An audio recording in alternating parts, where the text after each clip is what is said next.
Special operation group એટલે કે SOG પોલીસની ટીમે બાતમીના આધારે સલબતપુરા કિન્નરી ટોકીની સામે આવેલા એસએમસી શૌચાલય પાસેથી ભાવિન હિંમત વ્યાસને ઝડપી પાડી તેની પાસેથી 19,000 રૂપિયાની બનાવટી ચલણની નોટો કબજે કરી હતી.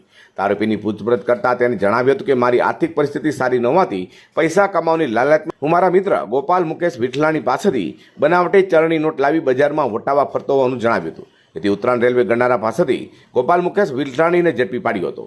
તેની પૂછપરછ કરતા અમરોલી રજવાડી પાર્ટી પ્લોટની સામે મઢોલી નાસ્તા હાઉસની નામની લારી ચલાવતો હોય ત્યાં દુકાન પર કૃપાલ નામનો ઈસમ અવારનવાર નાસ્તો કરવા આવતો હતો, જેને 15 દિવસ પહેલા નકલી નોટનો ધંધો કરું છું તેમ કહેતા તેની પાસેથી 50,000 રૂપિયાની નકલી નોટ લીધી હતી અને ભાવિને આપી હતી. જેથી એસઓજી પોલીસે સરથાણા વાલક પાટિયા પાસેથી કૃપાલ અરવિંદ પટેલને પણ ઝડપી પાડ્યો હતો.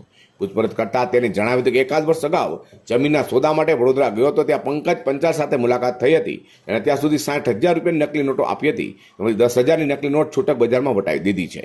હાલ તો પોલીસે 50,000ની નકલી નોટો કબજે લઈ વધુ તપાસ હાથ ધરી છે. Bureau report G10 news.